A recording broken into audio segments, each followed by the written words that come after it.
2023년도에 한 해 동안에 한국에서 가장 많이 팔린 책이 있는데요. 세이노의 가르침이라는 책입니다. 2024년에는 한강이라는 분의 책이 베스트셀러였는데 2023년에는 이 세이노의 가르침이라는 책이 베스트셀러였습니다. 이 책은 흔히 말하는 이 자기 개발이라고 하죠. 자기 개발 도서 셀프 디벨롭먼트에 대한 그런 책이죠. 이 책을 쓴 작가의 이름이 세이노입니다. 무슨 스페인 사람 같지만 한국 사람이고요. 얼굴 없는 가수라고 알죠? 이름이 알려져 있지 않은 작가입니다. 왜 세이노인가 하면 노라고 아니라고 생각할 때 노라고 말하기 때문에 say no인데요. 자기 이름을 그렇게 졌습니다. 아직 그가 누구인지 잘 알지 못합니다. 단지 그가 좀 어렵게 자랐고 55년생이라는 것, 그리고 돈을 많이 버는 사업가이고 기업에서도 중요한 일을 감당했으며 지금은 젊은 사람들에게 좋은 가르침과 또 돕는 것을 좋아하는 것 정도를 알고 있습니다. 그가 이제 쓴 신문의 칼럼들이나 다른 글을 모아서 만든 것이 이 책입니다. 지금 온라인에서는 무료로 볼 수 있는데요. 이 책의 전체적인 내용은 결국 부자가 되는 것이지만 이분이 나이가 좀 드셨으니까 여러 가지 주제들, 특히 자신이 경험했던 이 자수성가했던 분이거든요. 이 인생의 지혜와 삶을 살아가는 현실적인 이야기들이 이 책에 들어와 있습니다.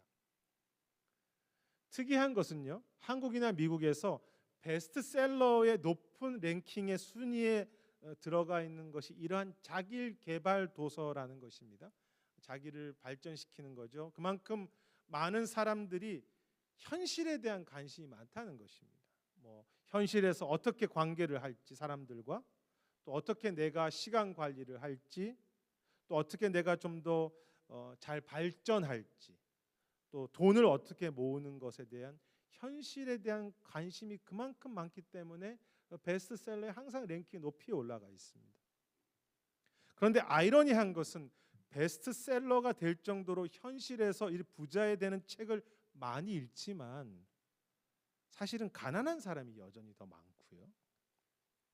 자녀를 그렇게 잘 키워보겠다는 프로그램도 많고 책도 많이 읽지만 자녀와의 관계가 사실 쉽지 않고 가정에는 더 어려움이 많다는 것입니다. 내가 잘 해보려고 하지만 냉정하기도 하고 쉽지 않은 현실이지요. 그리고 바로 이 세상의 현실을 잘 보여주는 것이 오늘 말씀의 내용입니다.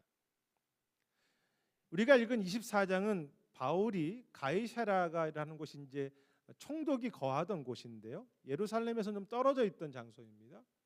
거기에 있을 때 예루살렘에서 유대인들이 와서 당시 로마 총독이었던 벨릭스에게 바울을 고발하는 내용으로 시작됩니다. 사실 그 고소하는 내용, 고발하는 내용이 다 거짓이었죠. 그 당시나 지금이나 비슷한 것 같습니다.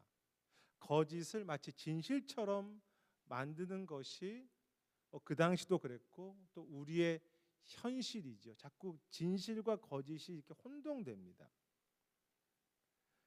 그런데 여기에 등장하는 이 벨릭스라고 하는 총독이야말로 굉장히 현실적인 인물이었습니다. 이 벨릭스 총독은 겉으로는 좋은 정치인이고 재판관처럼 보입니다. 그래서 우리가 읽지 않았지만 23절 그리고 24절에 보면 바울에게 어느 정도의 자유를 주고요. 그리고 그 아내가 이제 유대 사람이었는데 공주 출신인데요. 그 사람과 함께 바울에게 복음을 듣는 모습을 보여줍니다.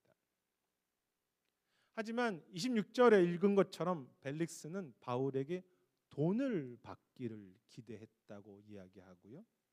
또한 그 이제 바울의 재판이 뜨거운 감자라고 하죠.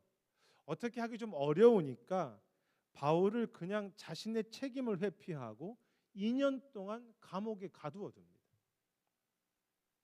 그러면서 27절에 보면 그 자기가 이제 다스리고 있는 지역의 유대인들의 마음을, 사람들의 인기와 인정을 받으려고 했지요.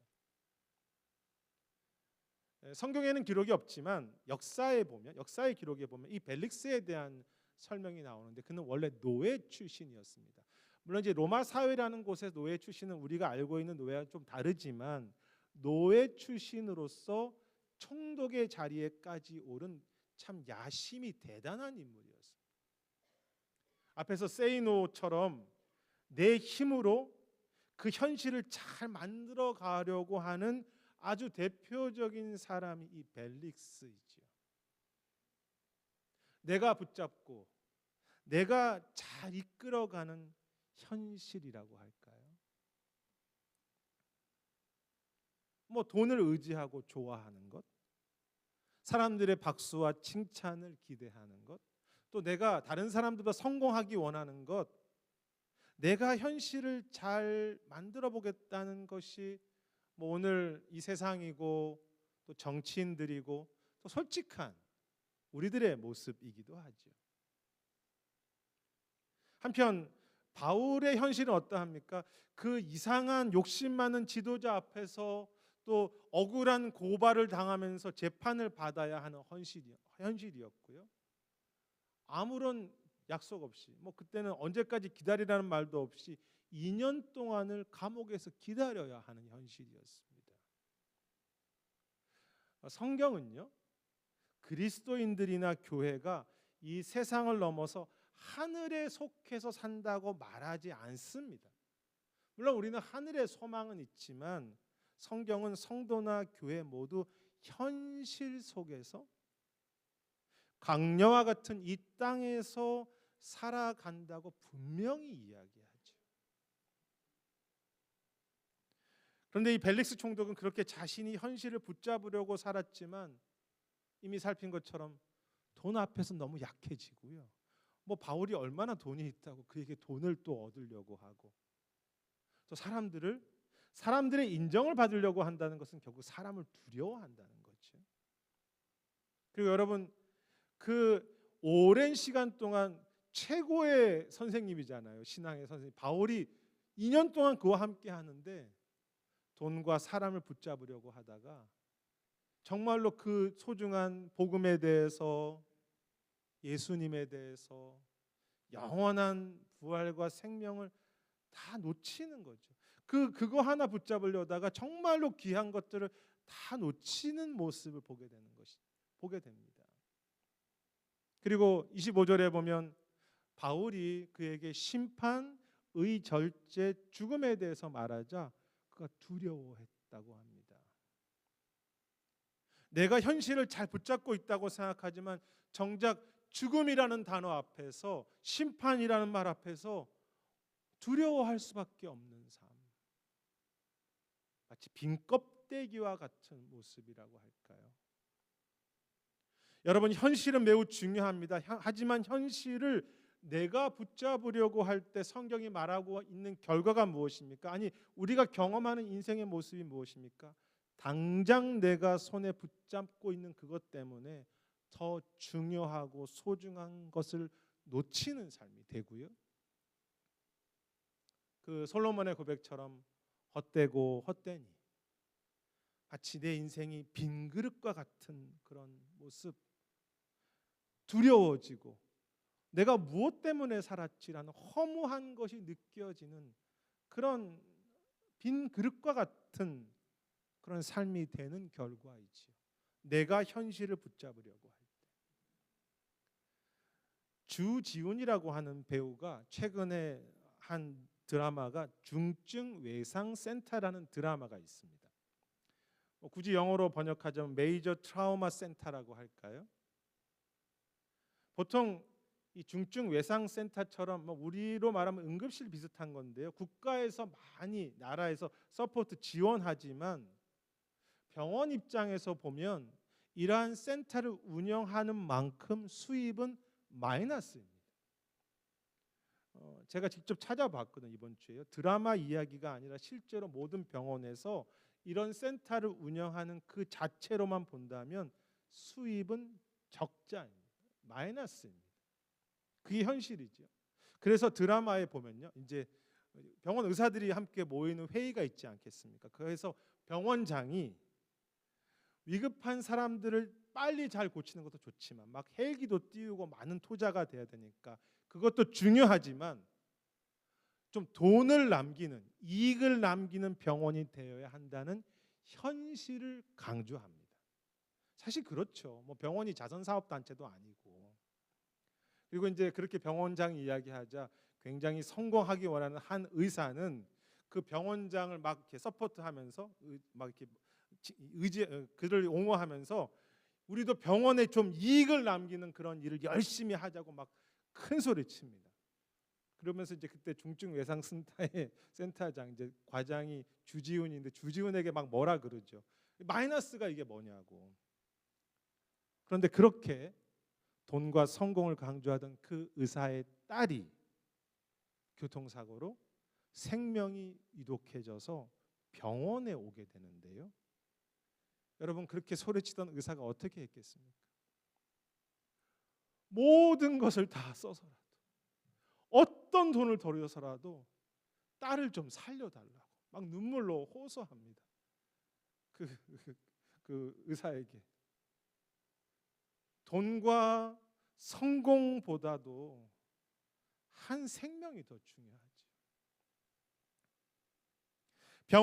병원이 이익을 남기고 내가 돈을 붙잡으려고 하는 현실, 그런데 그 가운데 소중한 것을 놓치는 것입니다. 한 사람에서, 그것이 뭐 딸이든 아니면 어떤 사람이든 그 생명의 소중함을 놓치는 것이고, 병원이 원래 가지고 있는 그 책임이라는 소중함을 놓치는 거죠.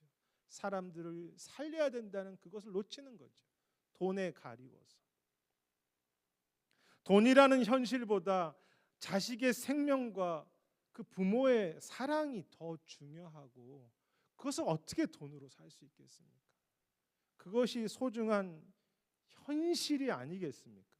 여러분, 세상의 생명과 아버지의 그 딸을 향한 사랑도 당장 내가 붙잡는 현실보다 더 중요하다고 깨닫게 되는데, 하물며 영원한 생명,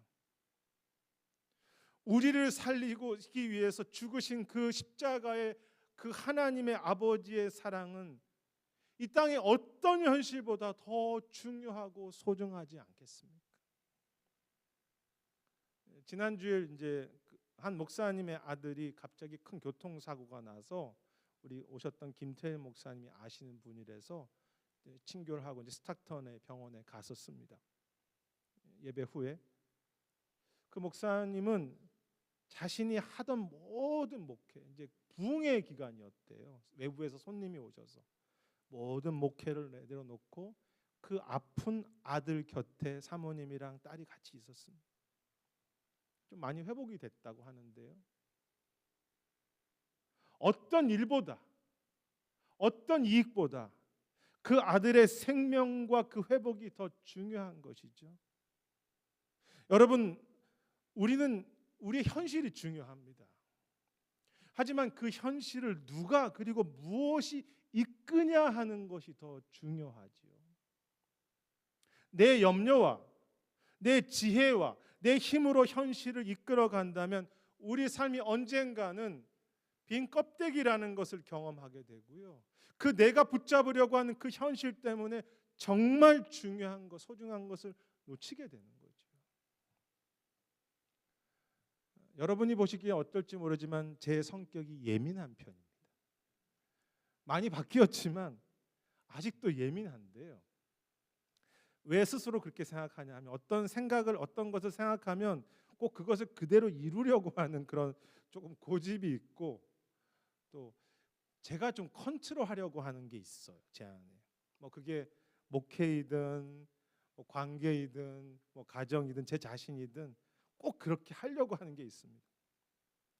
하지만 그렇게 제가 붙잡고 살려고 하면서 소중한 것을 많이 놓쳤습니다. 주님이 저를 책임지신다고 하는 그 믿음도 놓치기도 했고요. 제가 그 문제를 붙잡고 있는 가운데 그 가운데 기쁨과 자유도 놓쳤고, 그 상황을 주께서 역사하시고 함께 하신다는 은혜가 얼마나 그곳에 있는지 그것에 대한 찬양도 놓쳤지요. 제가 그 일을 열심히 붙잡고 있다 보니까 주님이 저를 얼마나 기뻐하시는지도 놓쳤고요.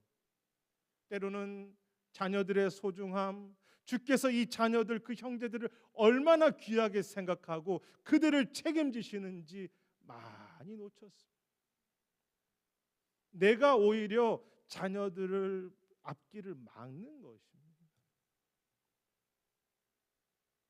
그런데 감사한 것은 참 저에게 많이 실패를 주셔서요. 인생의 마지막에 가서 내가 참 껍데기구나 그렇게 깨닫는 것이 아니라 오늘 깨닫게 하셨다는 것입니다.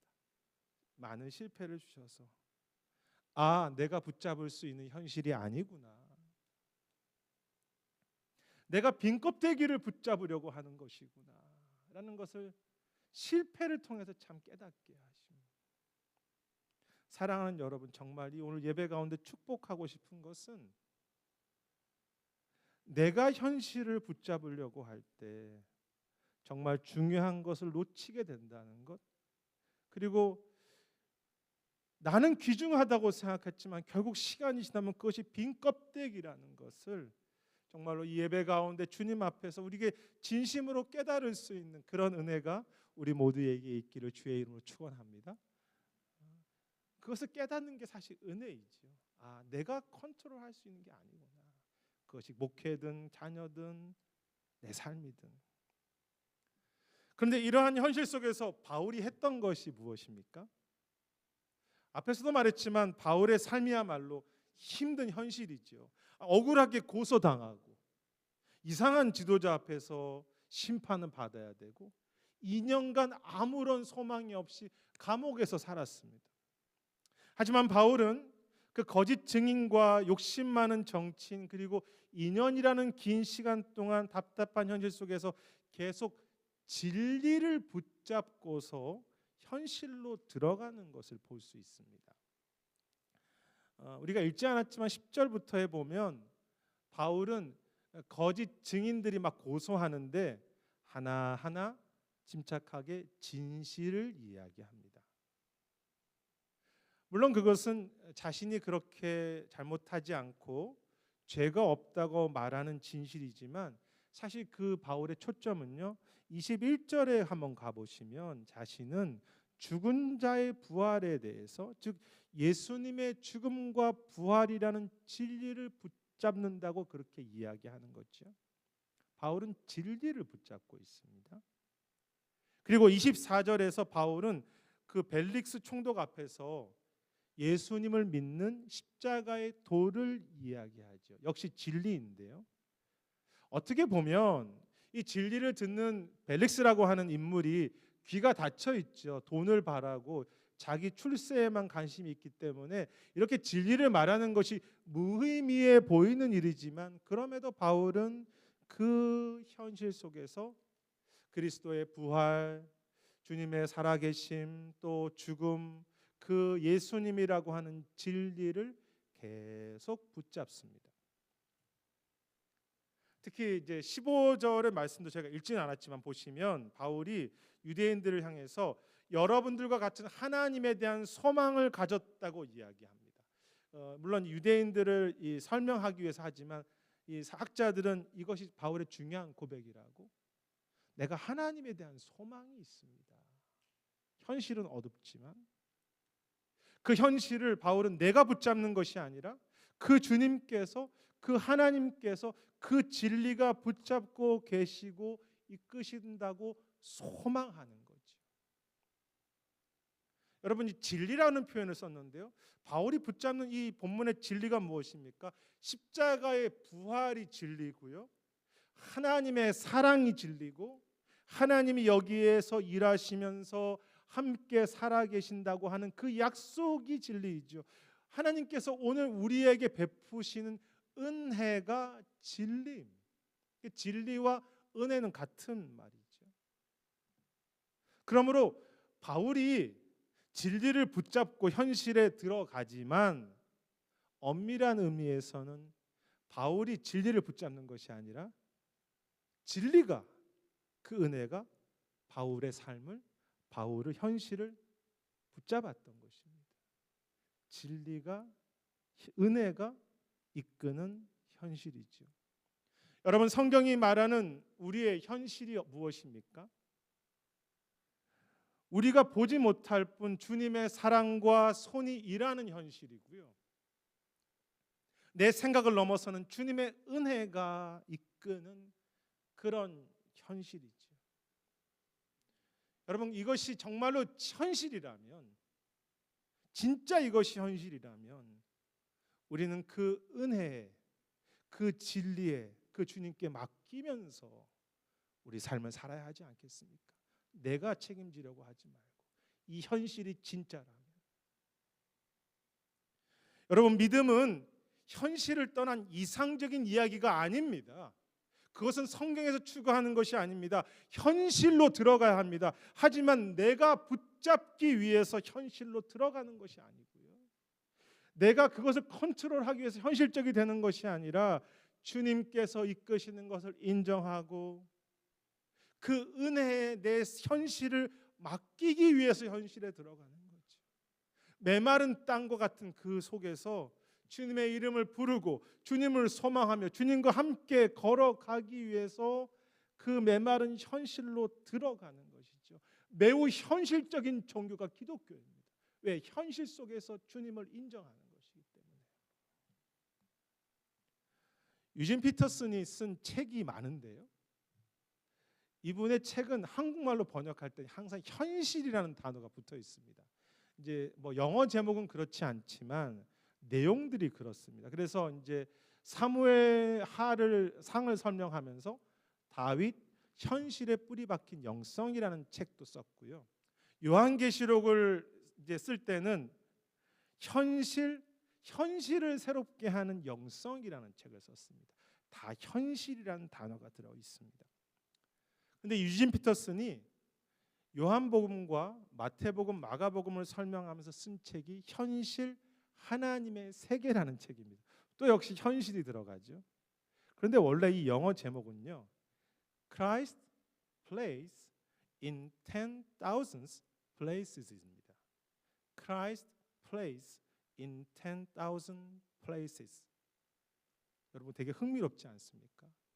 주님께서 플레이하신다, 노신다, 막 일하신다는 그런 의미도 있고요. 또 창조하신다, 춤추신다, 뭐 그런 의미가 있는데요. 어디에서? 하늘이 아니라 천곳 만곳 이 땅의 모든 현실에서 춤추신다.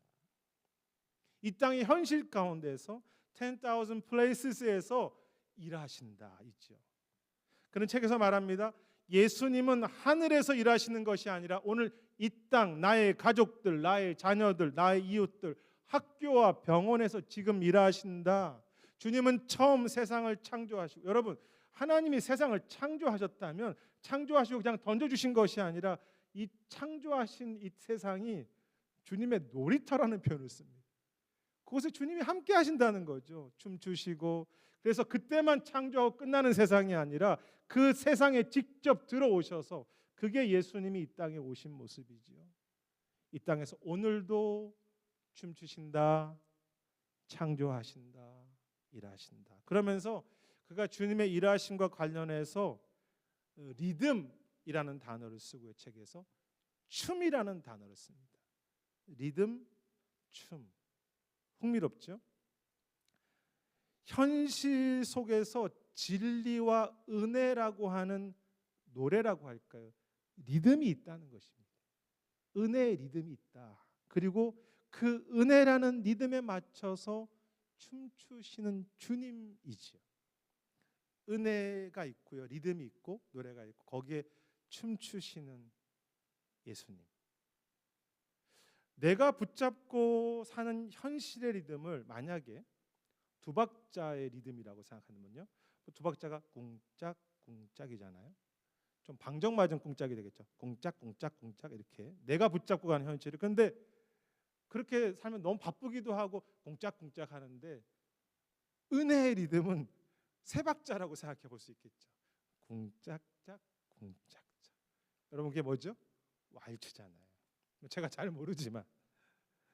그래서 내 염려라고 하는 리듬으로 쿵짝쿵짝 그렇게 살아가는 것이 아니라 은혜의 리듬으로 주님과 함께 춤추면서 주님께 내 손을 맡기면서 그 손 붙잡고 여러분 걸어가는 거죠. 내 리듬으로 춤추면요, 내가 현실을 붙잡고 살려면 계속 내 리듬은 쿵짝쿵짝쿵짝 염려하기도 하고 너무 바쁘기도 하고 주님이 나에게 춤추시기 원하고 주님이 내 안에 일하시기 원하는 거 다 놓치는데 그 리듬을 주의 은혜의 리듬으로 바꿔서 감사하기도 하고 좀 여유롭기도 하고 그 주님과 함께 춤출 수 있는.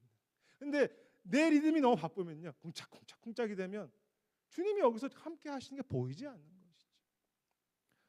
여러분 제가 몸이 굳었지만 이래봬도 제가 리듬감이 있는 목회자입니다.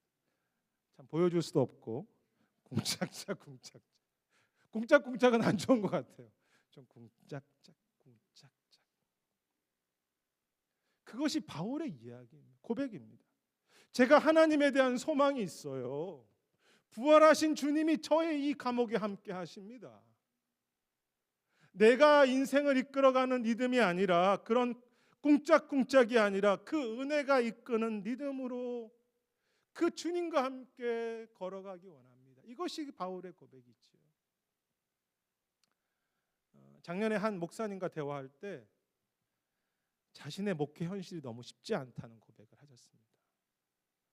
쉽지 않은 그 현실이 어떤 성도들과 관계일 수도 있고 또 목회 자체가 아니 우리 인생 자체가 사실 쉽지 않잖아요. 그래서 이제 힘들다고 했는데 이제 얼마 전에 다시 그 목사님과 얘기할 때 목사님 힘든 상황은 좀 어떻게 됐어요? 제가 이렇게 물었습니다.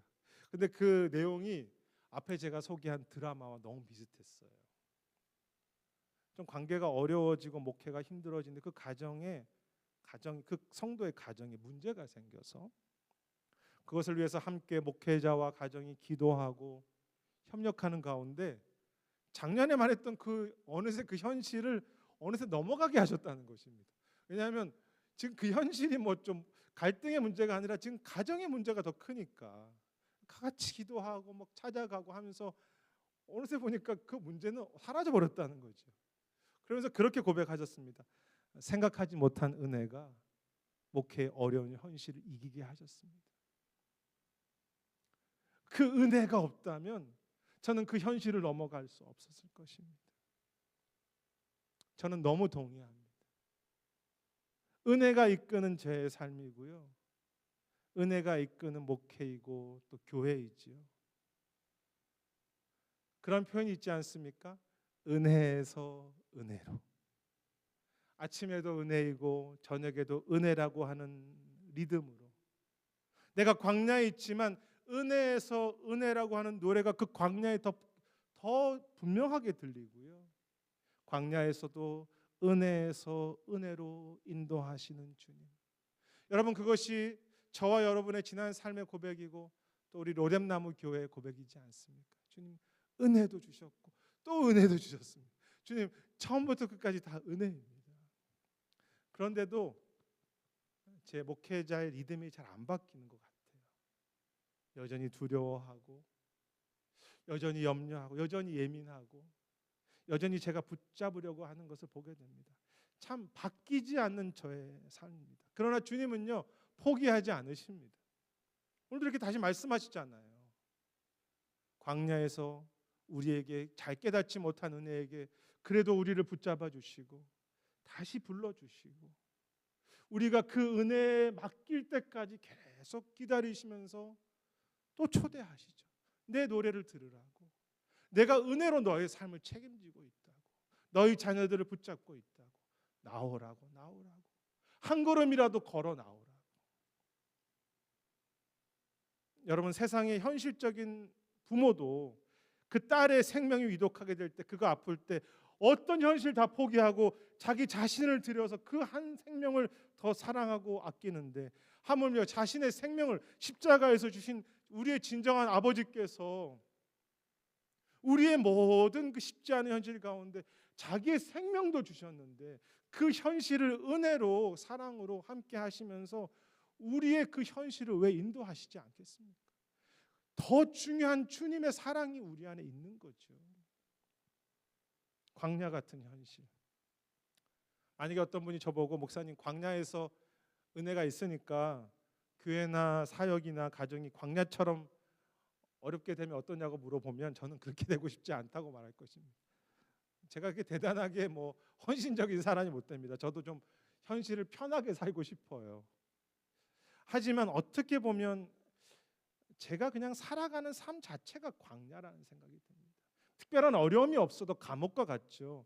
목회적인 어떤 환경에 어려움이 없어도 제 안에 수없는 이 사단의 공격이 있고요. 제 감정적인 어려움이 있고 죄와의 싸움이 있죠. 여러분, 그리고 환경이 나쁘지 않아도 나이 들어가고 병들고 약해지지 않습니까? 약해지는 것이, 약함이 우리 인생의 현실입니다. 현실에 어려움이 있던 적던 내가 다 컨트롤하려고 하지만 내가 결코 책임질 수 없는 광야 같은 삶이죠. 이 광야의 현실을 내 리듬에 빠져서 쿵짝쿵짝 그것에 빠져서 메마르고 빈 껍데기가 되는 것이 아니라 이 광야에서 주님이 주시는 그 만나도 맛보고 생수도 누리고, 그래 맞아, 이런 것이 있었지. 그래서 은혜에서 은혜로 이끌어 주시는 그 리듬, 쿵짝짝 쿵짝짝, 그 노래를 좀 들을 수도 있고 그 이끄시는 주님을 볼 수도 있고 주님과 함께 걸어가는 삶이 되는 것이 우리의 소망이죠. 어떤 메마른 광야에서도 우리에게 생명을 주셨던 그 주님은 그 은혜와 선하심을 반드시 이루실 것입니다. 그것은 변함이 없습니다, 여러분. 바울의 고백이지요. 비록 제가 이 현실에 살지만 부활하신 주님이 저와 함께 하십니다. 살아계신 하나님에 대한 소망을 제가 가졌습니다. 은혜가 저를 이끌고 있습니다. 저는 그 은혜와 함께 주님과 함께 동행하면서 춤출 것입니다. 내가 붙잡으려고 하는, 내가 염려하고 내가 컨트롤하려고 하는 그런 현실로부터 궁짝궁짝에서 주님의 진리와 은혜가 이끄는 현실로 궁짝짝 궁짝짝, 그 리듬이 바뀌는 변화. 내 안에 염려와 두려움과 어떻게 하든 내가 장악해야겠다는 그것이 아니라 그것을 주 앞에 맡기면서 은혜가 있고 춤이 있고 기쁨이 있고 자유가 있고 회복이 있는 그런 인생이 되고 그런 교회가 되고 그런 가정이 되는 변화. 궁짝짝 궁짝짝. 오늘도 그 은혜로 이끄시는 주님과 함께 걸어가시고 춤추시면서요, 주님이 나와 우리 자녀들과 우리 교회를 얼마나 더 성숙하고 아름답게 풍성하게 만드시를 그것을 경험할 뿐 아니라, 왜? 그것이 약속이니까. 여러분, 이 땅에 지금 얼마나 메마릅니까? 자녀들도 메마르고요. 이 땅이 메마르죠. 메마른 세상에 우리가 그 진정한 하늘의 노래들, 그 주님의 그 궁짝짝 궁짝차는 그런 진정한 은혜라는 리듬, 사랑이라는 리듬, 우리를 향해서 진정으로 동행하신 그 리듬을 그 메마른 땅에 전해주면서 이것이 진짜 소중한 것이라고, 소중한 것 빼앗기지 말라고 그렇게 전할 수 있고 진정한 보석과 같은 것을 나눠줄 수 있는 그러한 여러분과 저, 그리고 그러한 소중한 복된 교회가 되시기를 주님의 이름으로 축원하겠습니다.